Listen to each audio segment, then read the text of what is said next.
Bem-vindos. Meus amados, vamos abrir a palavra do Senhor no Evangelho de Marcos, capítulo 1. Vamos continuar aprendendo a respeito do nosso Senhor Jesus. Vamos ler nesta manhã a partir do verso 29.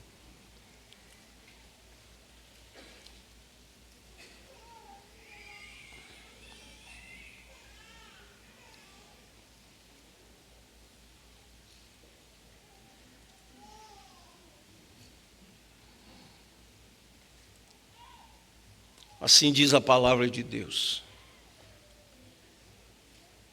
E saindo da sinagoga, foram com Tiago e João para a casa de Simão e André. A sogra de Simão estava de cama, com febre, e logo deram essa notícia a Jesus. Então, aproximando-se, Jesus pegou na mão dela. Fique imaginando essa cena, queridos. Aquela doçura, empatia e o poder do Senhor Jesus. Então Jesus pegou na mão dela e gentilmente, não é? Gentilmente eu coloquei aqui, eu estou imaginando. E fez com que ela se levantasse. A febre a deixou e ela passou a servi-los. À tarde, depois do pôr do sol, trouxeram a Jesus todos os enfermos e endemoniados. Toda a cidade estava reunida à porta da casa. E ele curou muitos que se achavam doentes de todo tipo de enfermidades. Também expulsou muitos demônios, não lhes permitindo que falassem, porque sabiam quem ele era. Como ele disse àquele outro demônio: cala-te, fica mudo, não é? Tendo-se levantado de madrugada, quando ainda estava escuro, Jesus saiu e foi para um lugar deserto e ali orava. Simão e os que estavam com ele procuraram Jesus por toda parte. Quando o encontraram, lhe disseram: todos estão à sua procura. Jesus, porém, lhes disse: vamos a outros lugares, aos povoados vizinhos, a fim de que eu pregue também ali, pois para isso que eu vim. Pois foi para isso que eu vim. Então ele foi por toda a Galileia, pregando nas sinagogas deles e expulsando os demônios. Até o verso 39. Que Deus nos dê luz, sabedoria, entendimento, graça para conhecermos e entendermos a sua palavra. Sim, Senhor, essa é a nossa oração. É a tua palavra, que é viva e eficaz. Nós cremos, sim, cremos nas Escrituras Sagradas como sendo a palavra do Senhor. Nós cremos na totalidade das Escrituras. Cremos na sua inerrância, cremos que ela é suficiente e temos o privilégio de ler tua palavra. Dá-nos a graça de compreendermos aquilo que foi do teu intento registrar. Traz agora conforto e alento aos que estão sofrendo, aos que estão gemendo. Cura, Pai, pelo poder do nome de Jesus, porque Ele levou sobre si nossas enfermidades.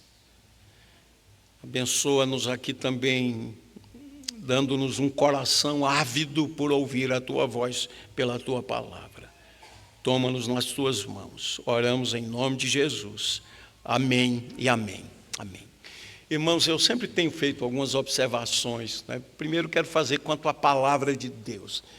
Eu tenho repetido que nós vivemos dias marcados pela apostasia, pela frieza espiritual, pelo liberalismo teológico que continua firme.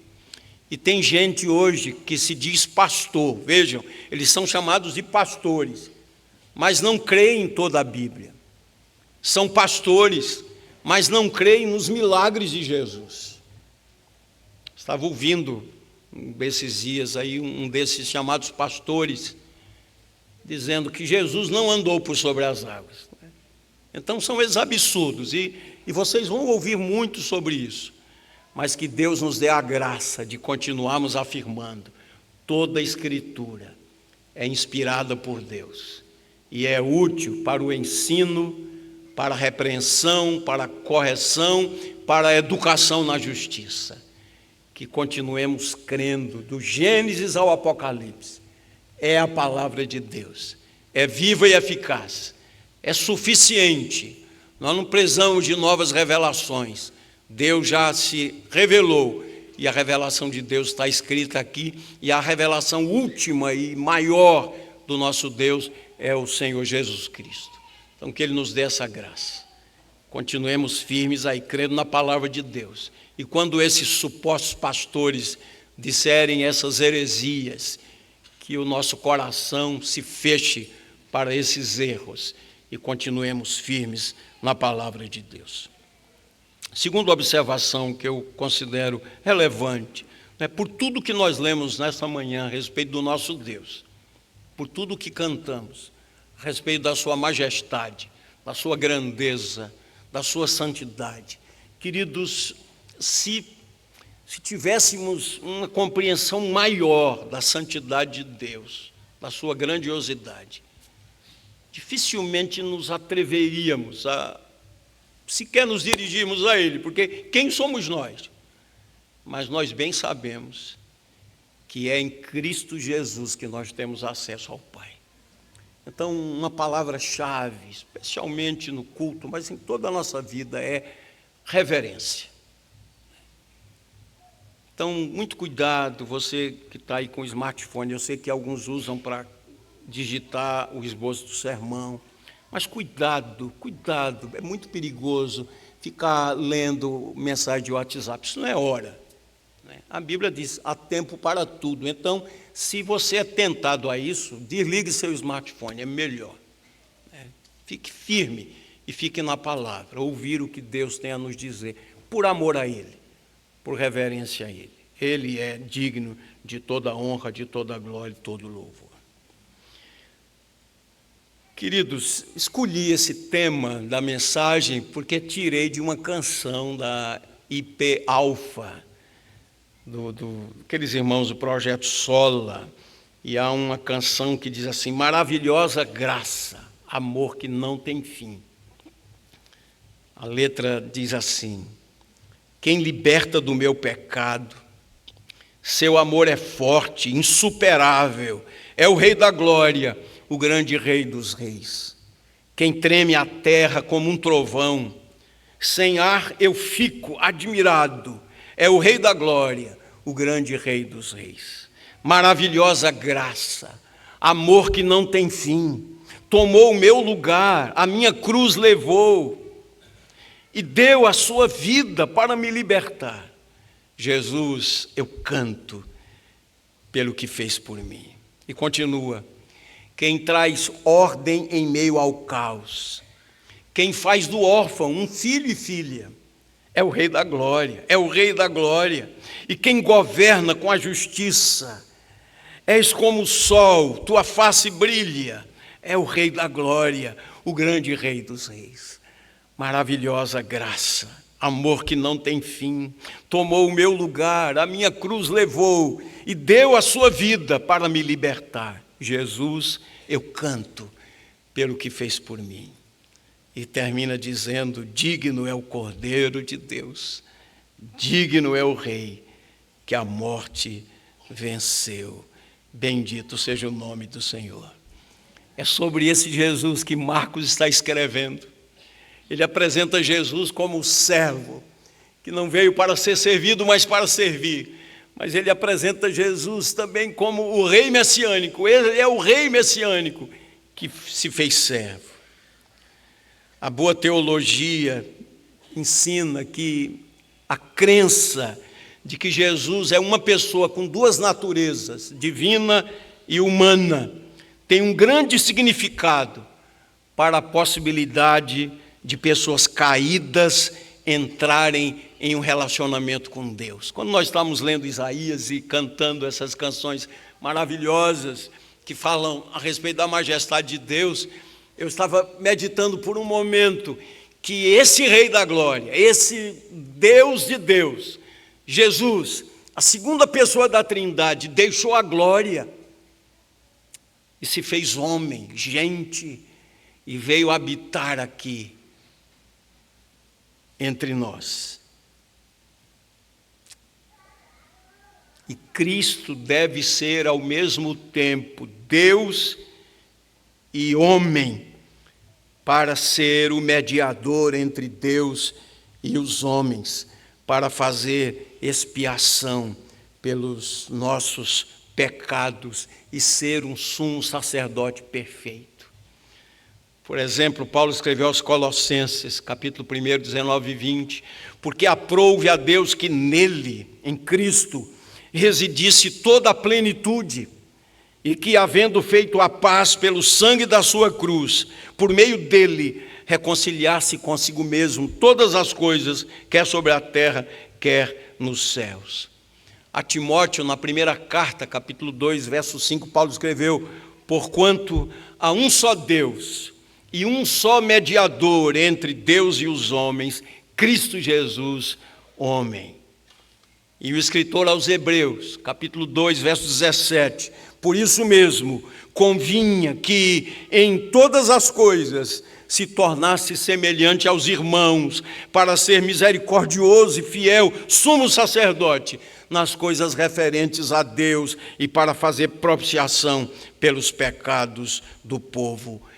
Esse é Jesus. Jesus é o Evangelho. O cristianismo é Jesus. É nisto que cremos. E é por isso que nos reunimos aqui nesse dia do Senhor. Nós celebramos, nós bendizemos, nós exaltamos, nós ouvimos a sua palavra e pedimos a Deus que nos dê a graça de uma vida digna da vocação a que fomos chamados. Esse é o Evangelho, essa é a mensagem que nós temos, a mensagem mais poderosa. Oh, meus irmãos, meus queridos irmãos, nós vivemos em um mundo caído. Vejam quantas referências aqui a doenças e a endemoniados. Nós vivemos em um mundo cheio de doenças, de escravidão e de morte. Mas quando lemos a Bíblia, entendemos que nem sempre foi assim. Por exemplo, lemos em Gênesis 1:31. Deus viu tudo o que havia feito, e eis que era muito bom. A criação de Deus era sem mácula, sem defeito. Inclusive, recomendo a vocês as 2 aulas do professor Marcelo Zaldini sobre a maravilhosa beleza da criação. Mas quando Adão e Eva desobedeceram a Deus, tudo mudou. O pecado entrou no mundo, e o pecado trouxe decadência, doença e morte. A criação foi amaldiçoada por causa do pecado, da desobediência. 2 textos da palavra de Deus mostram isso. Gênesis 3, 17 a 19. E a Adão, Deus disse, por ter dado ouvidos à voz de sua mulher e comido da árvore que eu havia ordenado que não comesse, maldita é a terra por sua causa.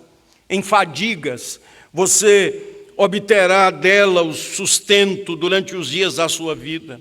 Ela produzirá também espinhos e ervas daninhas, e você comerá a erva do campo.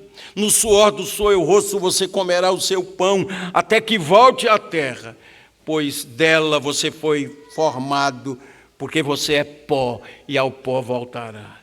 E o apóstolo Paulo, assim como Moisés, inspirado pelo Espírito Santo, escreveu Romanos 8, 17 a 23, a ardente expectativa da criação aguarda a revelação dos filhos de Deus, pois a criação está sujeita à vaidade, não por sua própria vontade, mas por causa daquele que a sujeitou, na esperança de que a própria criação será libertada do cativeiro da corrupção para a liberdade da glória dos filhos de Deus.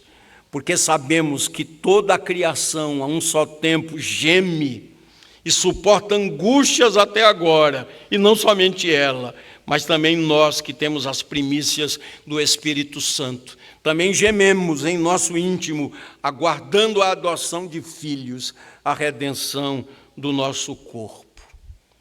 Voltando a Gênesis, Adão e Eva desobedeceram, se rebelaram, e eles então se afastaram de Deus e foram expulsos do jardim. E como consequências da queda, nós temos doenças, sofrimentos, violência, corrupção, ódio, guerras. Todas essas coisas são evidências dolorosas de que nós vivemos em um planeta caído.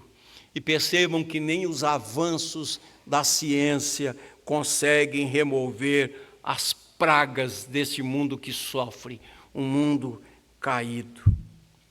Agora, queridos, o que é pior?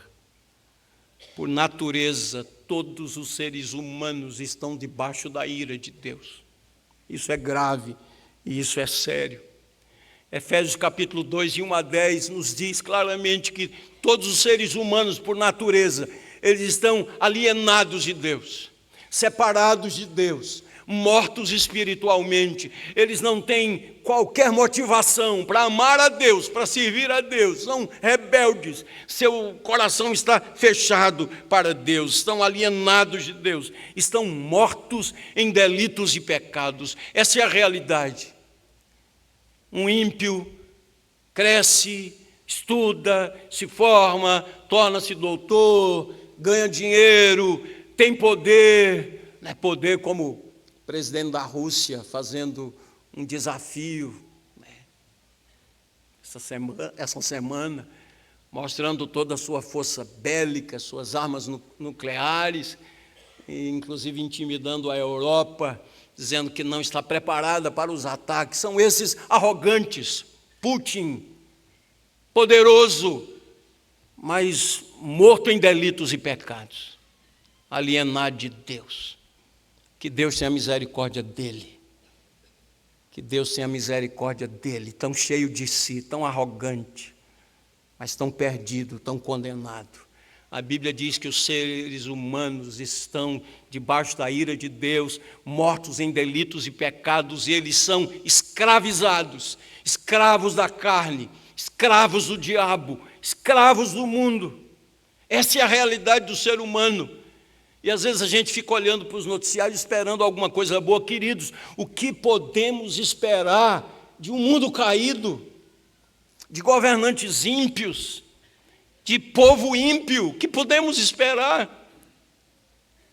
Aquilo que os teólogos chamam de a graça comum de Deus, é a graça comum de Deus que ainda permite este mundo ser respirável, ainda termos coisas boas, ainda, por causa da graça de Deus. Essa é a nossa realidade, queridos. Mas o Evangelho fala de uma esperança extraordinária. No mesmo texto de Efésios 2, Paulo diz: mas Deus, sendo rico em misericórdia, por causa do grande amor com que nos amou, estando nós mortos, Ele nos deu vida. Queridos, a igreja precisa acordar e despertar para entender que ela tem a mensagem mais poderosa, mais extraordinária, mais revolucionária neste mundo, a mensagem da redenção. Porque o Evangelho toma um ímpio e faz dele uma nova criatura. O Evangelho de Cristo Jesus é poderoso para dar um novo coração, uma nova vida. Jesus muda famílias, muda realidades. Esse é o Evangelho do nosso Senhor Jesus Cristo, que veio para buscar e salvar o que se havia perdido. E o apóstolo Paulo, que havia recebido essa graça maravilhosa, escrevendo a Timóteo, primeira carta, verso 15, diz: esta palavra é fiel e digna de inteira aceitação, que Cristo veio ao mundo para salvar os pecadores, dos quais eu sou o principal. Esse é o Evangelho. Jesus tem pleno poder para salvar. Jesus é cheio de compaixão. Ele é o Messias prometido. Ele é o resgatador.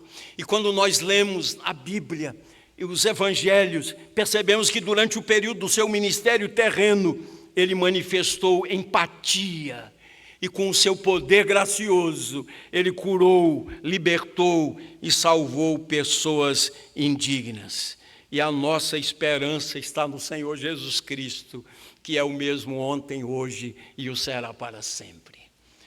Queridos, olhando aqui para o nosso texto, os fatos registrados aqui, especialmente versos 29 a 34, aconteceram no mesmo dia dos fatos registrados nos versos 21 a 28. O texto está dizendo agora que da sinagoga, Jesus foi para a casa de Pedro, e ali ele demonstrou a sua autoridade sobre os efeitos físicos do pecado, curando a sogra de Pedro. Eu queria destacar 3 palavras aqui, que são as 3 divisões dessa mensagem, versos 29 a 39. 3 palavras: compaixão, devoção e missão. Compaixão, devoção e missão. Compaixão, versos 29 a 34. Devoção, verso 35. E missão, versos 36 a 39. Então vamos ao primeiro ponto, a compaixão. Dentro do tema, maravilhosa graça, amor que não tem fim. Nós temos aqui uma evidência inegável da divindade do Senhor Jesus. E saindo da sinagoga, foram com Tiago e João para a casa de Simão e André. A sogra de Simão estava de cama, com febre, e logo deram essa notícia a Jesus. Então, aproximando-se Jesus, pegou na mão dela e fez com que ela se levantasse. A febre a deixou e ela passou a servi-los. Perceberam? Pelo menos pelo registro aqui, não houve nenhuma palavra de Jesus. Ele tomou-a pela mão, levantou-a e a febre a deixou. Podemos dizer que, confrontados por ele, doenças e demônios batem em retirada. Ele é o Rei da Glória. Ele é o Rei messiânico. Ele é o Filho de Deus. Na verdade, é assim que Marcos começa o Evangelho. Princípio ou início do Evangelho de Jesus Cristo, Filho de Deus. Ele é o Messias, o Salvador. Ele é poderoso para resgatar vidas do pecado e do domínio de Satanás. Olhando para aquele contexto, os trabalhos na sinagoga geralmente terminavam meio-dia. E naquele dia, como os versículos 21 a 28 mostraram, todos saíram de lá maravilhados, boquiabertos, espantados com os ensinamentos de Jesus e com a manifestação do seu poder. E eu imagino as pessoas saindo da sinagoga, conversando sobre Jesus, falando sobre aqueles acontecimentos. Sabe que às vezes eu sinto falta na igreja, não só aqui, em outros lugares também. Ao final do culto, a gente não fala sobre as verdades da palavra de Deus, a gente fala sobre tantos outros assuntos, né? Por exemplo, um dos assuntos, e aí, quanto foi o jogo, né? Não é verdade? Quem ganhou? Tal. Eles saíram de lá, certamente maravilhados com o ensino de Jesus, com a manifestação do seu poder. E, ao saírem, foram para a casa de Pedro. Quem já foi a Israel, foi lá a Cafarnaum, já viu as ruínas de uma sinagoga e da possível casa de Pedro, adiante.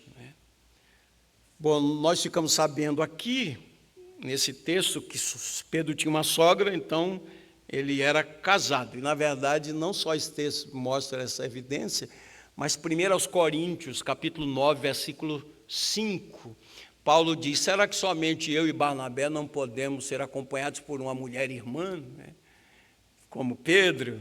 Então Pedro era casado e possivelmente a sua esposa até os acompanhava em algumas daquelas missões, né? O que a gente pode entender aqui lendo o texto é que possivelmente Pedro e André, sabemos que eles eram de Betsaida, mas estavam morando agora em Cafarnaum, convidaram Jesus e também estavam lá, como o texto diz, Tiago e João. Certamente era a hora do almoço, né? Mas percebam que havia uma outra motivação naquele convite. Convidaram para almoçar, certamente, para uma refeição. Mas havia uma outra motivação. O verso 30 diz que deram essa notícia a Jesus e que a sogra de Pedro estava doente. Muito interessante que os sinóticos falam sobre esse milagre. Mateus diz que ela estava ardendo em febre. Aqui, Marcos diz que ela estava em cama, estava de cama com febre.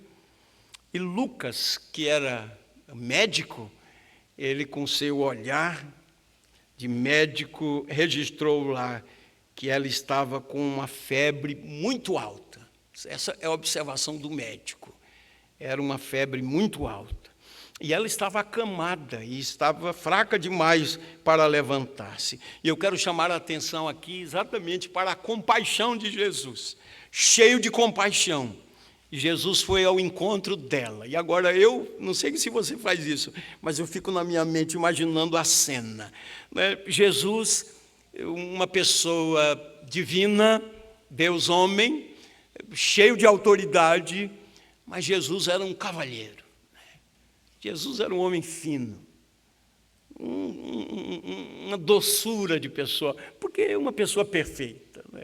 Então imagine Jesus entrando na casa, indo até onde estava a sogra de Pedro, tomou-a pela mão, fica imaginando ele carinhosamente tomando-a pela mão e levantando-a, e ela foi curada. O efeito foi imediato. E o verso 31 diz uma coisa maravilhosa, que vendo-se plenamente curada, passou a servi-los. Interessante, não é, que a cura foi tão completa, não é? Porque todo mundo sabe aqui, né? Quando a gente tem febre, a gente fica meio mole, corpo doendo, né? E mesmo quando a febre passa, a gente fica com a roupa molhada quando a febre passa, e fica ali meio prostrado, né? Mas a cura foi tão espetacular que ela, da cama, já saiu para a cozinha, não é? E foi trabalhar, e foi servi-los, né? Oh, queridos irmãos, coisa linda essa cena. Estava lendo um comentário, diz assim: os milagres de cura de Jesus estão em forte contraste com as alegadas curas dos curandeiros contemporâneos. O mundo sempre foi atormentado por falsos curandeiros que sempre se aproveitaram do sofrimento das pessoas desesperadas a fim de lhes extorquir dinheiro. Quanto dinheiro está envolvido com esses assuntos de cura, geralmente, né? E o comentário dizia assim mais: esses curandeiros manipulam multidões de pessoas susceptíveis, mas eles não têm poder para curar ninguém. Quando Jesus curava, era completamente, e ele o fazia com infinita compaixão. Ele o fazia como amoroso Redentor que é. Bendito seja o nome do Senhor. Mais adiante, capítulo 2 de Marcos, versículo 12, mostra exatamente essa realidade, não é? Quando Jesus curou um paralítico, ele se levantou e, no mesmo instante, pegando o leito, retirou-se à vista de todos, a ponto de todos se admirarem e darem glória a Deus, não é? Só uma observação aqui: os milagres de Jesus serviram como um propósito auxiliar. Eles confirmavam a sua mensagem e mostravam que de fato ele é o Filho de Deus, o Messias prometido. Então, uma evidência da divindade de Jesus e a sua compaixão. E aqui uma palavra para você que está aí sofrendo em angústia, recebeu um diagnóstico, está no leito. Eu queria falar a você da compaixão de Jesus. Ele é o mesmo ontem, hoje e eternamente. E que a compaixão do Senhor alcance você, em nome dele, para a glória do Senhor Deus. Segundo lugar, segundo ponto, queridos, verso 35. Diz assim, porque a sequência do texto, que eu não fiz referência agora, de 32 a 34, diz que ele fez muitas outras curas e ele libertou muitas pessoas que estavam endemoniadas. Eu queria enfatizar mais ainda essa compaixão de Jesus. Então, lembrem-se, foi um dia intenso. Na mensagem passada eu mostrei um dia completo na vida de Jesus, um dia intenso. E diz o texto que foi até o pôr do sol, quer dizer, depois do pôr do sol, trouxeram todos os enfermos, verso 32, e endemoniados, e toda a cidade estava reunida à porta da cidade. Ele curou muitos, libertou. Você pode imaginar quantas pessoas estavam ali, né? E Jesus não aceitou o testemunho dos demônios e ordenou que eles se calassem. Então, agora vamos ao verso 35. Tendo-se levantado de madrugada, quando ainda estava escuro, Jesus saiu e foi para um lugar deserto e ali orava. Queria chamar a atenção aqui para a palavra devoção. Uma vez eu ouvi um pastor dizendo assim, cuja prática da igreja, no seu país, é acordar cedo, primeiro culto de oração, primeira reunião de oração, 5 horas da manhã, todos os dias, e alguém estava dizendo, mas por que tão cedo? E ele disse assim, no mundo todo, pessoas se levantam de madrugada para ganhar dinheiro. Por que não? Para buscar a face de Deus. Então, queria que você pensasse na humanidade de Jesus, sua plena humanidade, sem esquecer-se da sua plena divindade. Mas na sua plena divindade, o seu corpo também ficava cansado. E ele dormia. Se você vai mais adiante, no capítulo 6 de Marcos, há um momento quando ele chama os discípulos, dizendo, vinde, repousai à parte, porque eles não tinham tempo nem para comer. Então, a gente tem uma ideia da agenda do Senhor Jesus. Mas aqui eu queria enfatizar a palavra devoção. Se você fizer uma leitura a respeito do tema piedade, você vai encontrar sempre uma definição de devoção. Uma delas é que a devoção a Deus constitui-se em 3 elementos essenciais: temor de Deus, amor a Deus e desejo de Deus. Temor de Deus, amor a Deus e desejo de Deus. Creio que já há muito tempo, em vários lugares, todas as igrejas, não estou falando só daqui, nós resumimos reunião de oração a reunião de negócio com Deus, só para a gente resolver questões de doença, de emprego, de isso e daquilo outro, família, a gente traz assuntos. Pedir é legítimo? Claro que é, e é bíblico. Jesus nos ensinou, pedir, dá-se-vos-á. Mas a gente não pode limitar uma oração apenas à petição. Oração é adoração, é louvor, é gratidão, é intercessão, é confissão. Oração não é uma reunião de negócio com Deus. Oração é um relacionamento. Nós estamos conversando com o nosso Pai. Não é estranho se seu filho falar com você apenas quando quer pedir dinheiro. Ele só não fala com você, mas toda vez que ele quer alguma coisa, ele fala com você. Você não acharia estranha essa relação? Que tal orar exaltando a beleza de Deus, falando dos seus atributos, da sua glória, da sua graça, da sua bondade? Adorando. Aliás, foi isso que Jesus ensinou na oração do Pai Nosso, como o Dr. Lloyd Jones fala muito bem. Primeiro Deus e depois nós. Primeiro Deus, o seu nome, a sua vontade e o seu reino. Depois nós e nossas necessidades. o pão, o perdão e a proteção. Mas nós invertemos as coisas, primeiro nós e segundo nós, né? E terceiro nós também. Queridos, primeiro Deus, oração é relacionamento. Vamos pensar aqui no Senhor Jesus, homem perfeito, sem pecado, todo o poder. Embora ele tenha se esvaziado, ele nunca deixou de ser Deus. Ele tinha todo o poder, mas ele nunca abriu mão da sua relação com o Pai. Depois de um dia tão intenso, lá estava Jesus, na presença do Pai, foi para um lugar deserto, lembrando que o deserto da Galileia era diferente do deserto da Judéia. O deserto da Galileia tinha mais verde, mas o que o texto está dizendo é que ele foi para longe das multidões, já que eles não tinham tempo nem para comer, ele foi para orar ao Pai.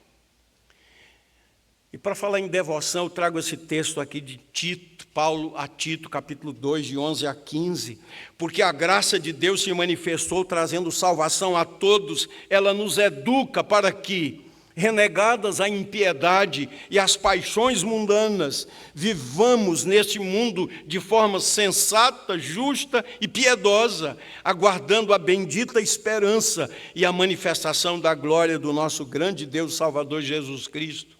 Ele deu a si mesmo por nós, a fim de nos remir de toda iniquidade e purificar para si mesmo um povo exclusivamente seu, dedicado à prática de boas obras. Ensine essas coisas, também exorte e repreenda com toda a autoridade, que ninguém despreze você.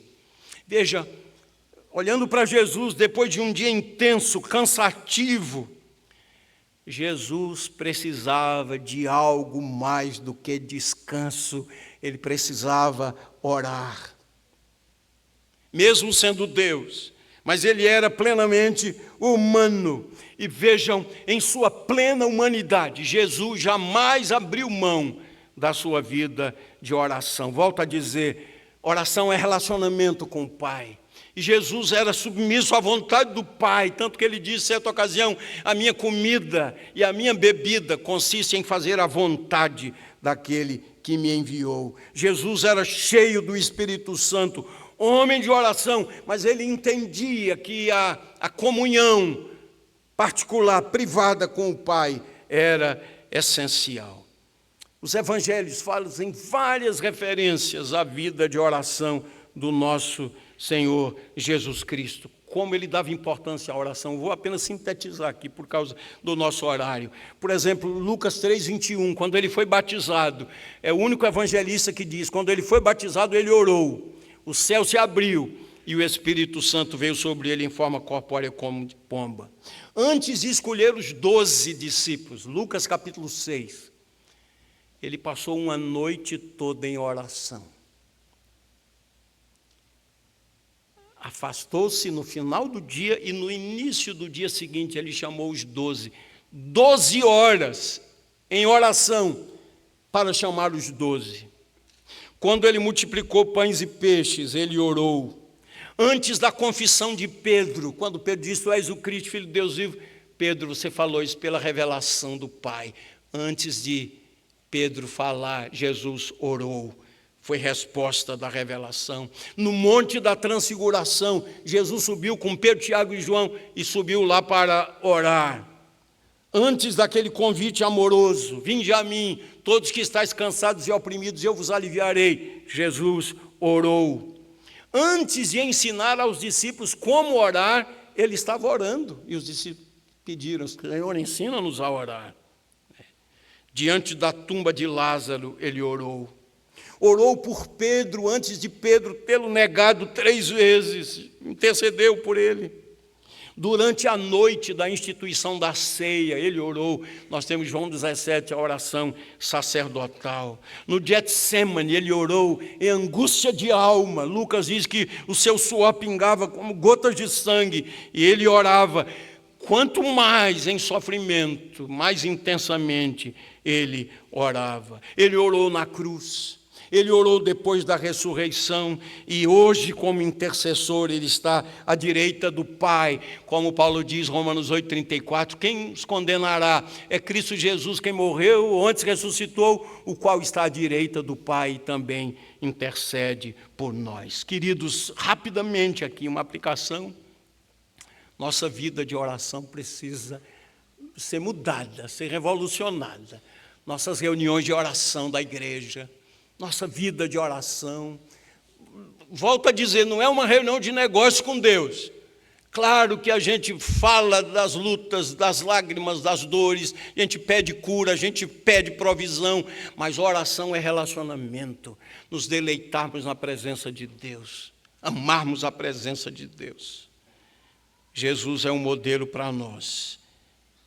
Sua vida de oração, leia os evangelhos, principalmente o evangelho de Lucas, que é o evangelista que mais enfatiza a vida de oração de Jesus.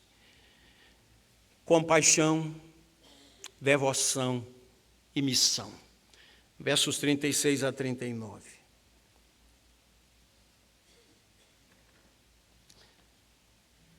Simão e os que estavam com ele procuraram Jesus por toda parte. Ele tinha se levantado de madrugada. Essa expressão, alta madrugada, entre 3 e 4 horas da manhã. Quando encontraram, lhe disseram, todos estão à sua procura. Jesus, porém, lhes disse, vamos a outros lugares, aos povoados vizinhos, a fim de que eu pregue também ali, pois para isso é que eu vim. Então ele foi por toda a Galileia, pregando nas sinagogas deles e expelindo demônios. Então, quando Pedro, André, Tiago e João acordaram, não viram Jesus, e o texto diz que eles foram procurá-lo diligentemente. Né? E quando encontraram, a resposta foi, o senhor está aqui, né? Quase que disseram a Jesus, né? O que é que o senhor está fazendo aí orando, né? Tem muito trabalho a fazer, as pessoas estão lá. Né? Às vezes a ideia é que quem está orando está perdendo tempo, né? O que é que o senhor está fazendo aqui? Uma multidão está lá. E é maravilhoso observar a resposta de Jesus, queridos. Vamos para outros lugares. Porque Jesus disse isso? Ele não foi no impulso do apelo das multidões e nem do apelo dos discípulos, mas ele seguia o coração do Pai, a direção do Pai. Ele andava com o Pai, tinha intimidade com o Pai. Ele era dirigido pelo Pai. É bom que a gente diga que sua missão principal não foi curar as pessoas de doenças temporais, mas salvá-las do pecado e do juízo eterno. Foi para isso que ele veio, para buscar e salvar o que se havia perdido. Claro que as curas físicas, as libertações, são uma evidência da sua compaixão, do seu poder divino. No entanto, ele veio buscar pecadores, para que esses pecadores sejam reconciliados com o Pai. Muito mais grandioso milagre do que a cura de uma doença incurável é um coração novo em uma pessoa, é fazer de uma pessoa uma nova criatura. Esse é o maior milagre. E é isso que Jesus faz pelo poder do seu nome, pelo poder da sua obra. Claro que os milagres validaram a sua mensagem, mas os próprios milagres não podiam salvar ninguém. Jesus, o texto diz, não voltou para Cafarnaum, mas andou por toda a Galileia, pregando e libertando pessoas. Volto a enfatizar esse ponto, que é importante, porque quem é que orienta a nossa agenda? Nós devemos ser dirigidos pelos princípios da palavra de Deus. Nosso Senhor não deixou que o povo em geral, ou mesmo seus discípulos, lhe dissessem para onde ir. Ele era dirigido pelo Pai. Ele era cheio de compaixão, mas ele estava andando em obediência ao Pai. E ele saiu proclamando abertamente o amor de Deus. Nós temos aqui, queridos, uma ênfase na relevância da pregação. Jesus está dizendo, foi para este propósito que eu vim. E como o apóstolo Paulo aprendeu com Jesus, eu concluo aqui e faço breves aplicações. Romanos capítulo 10, um texto que muito conhecemos. Se com a boca você confessar Jesus como Senhor e no seu coração crer que Deus o ressuscitou dentre os mortos, você será salvo, porque com o coração se crê para a justiça, com a boca se confessa para a salvação, pois a Escritura diz, todo aquele que nele crê não será envergonhado, porque não há distinção entre judeu e grego, uma vez que o mesmo é o Senhor de todos, rico para com todos os que o invocam, porque todo aquele que invocar o nome do Senhor será salvo. Como, porém, invocarão aquele em quem não creram? E como crerão naquele de quem nada ouviram? E como ouvirão, se não há quem pregue? E como pregarão, se não forem enviados? Como está escrito, quão formosos são os pés dos que anunciam coisas boas.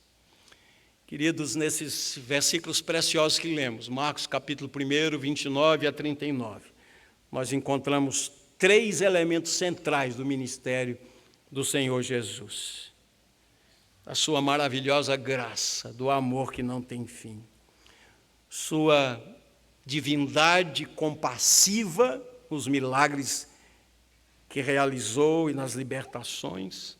Sua vida de oração, submissão ao Pai e à direção do Espírito Santo. E a prioridade do seu ministério, pregar o Evangelho aos perdidos, para que esses perdidos se voltem para Deus e o glorifiquem. 3 breves aplicações. Nós devemos orar por cura, sim, em nome de Jesus. Devemos orar por pessoas para que sejam curadas, em nome de Jesus. Devemos orar no Espírito e em submissão à vontade do Pai. Segundo, que Deus nos dê a graça de uma vida piedosa. Nós precisamos tomar muito cuidado com o ativismo religioso. O ativismo religioso cansa. Ufa, mais uma reunião, mais um evento, mais um evento, mais uma reunião. Cuidado com o ativismo religioso. O ativismo religioso cansa. A devoção renova. A intimidade com Deus renova. Às vezes a agenda está tão cheia, são tantos compromissos, que não dá tempo para orar. Queridos, o que é que vamos fazer sem oração? É possível ter uma agenda cheia, mas sem oração é o caminho do fracasso. Precisamos depender de Deus. E que nossa agenda seja determinada pelo Senhor, pelos princípios da sua palavra. O que é urgente, o que é importante, o que é prioridade. E que a gente aprenda que oração é relacionamento com Deus. E por fim, nós temos uma missão. Fazer Jesus conhecido para a glória de Deus Pai. Que Ele nos abençoe como igreja, nos acorde, nos desperte. Se alguém está aqui hoje precisa de salvação, de um encontro com o Redentor, a porta da graça está aberta. Da maravilhosa graça de um amor que não tem fim. Arrependa-se dos seus pecados. Confesse Jesus como Senhor e Salvador da sua vida. Você está sofrendo de uma enfermidade, está doendo, está difícil. Ore ao Senhor, diga ao Senhor, aquela mesma compaixão que o Senhor demonstrou, aquela maneira como o Senhor pegou a mão da sogra de Pedro. Toca-me, Senhor. Tens o poder, que seja feita a tua vontade. A Ele a glória, a honra e o louvor. Amém.